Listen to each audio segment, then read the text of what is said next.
Okay, so arrest warrants were issued against ELN members. What can people expect now from the peace dialogue between the ELN and the government?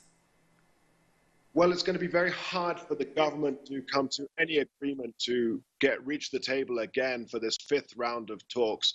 The reality is that President Santos has incredibly low approval ratings, and he won't be wanting to be seen as a weak president and to go back and sort of meet the guerrillas on their own terms in Quito.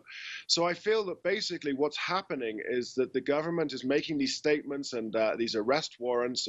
Of course, the ELN have been accused of killing 3 or 4 demobilized FARC members in the south of the country and recruiting around 45 minors, underage children, let's say, for their rank and file. This feels like the government is trying to take back some of the initiative to push back the ELN on a political platform rather than a military one. And switching gears just a bit, I mean, you did mention the FARC. So can you talk about the cancellation of their election campaign? What might happen next with them?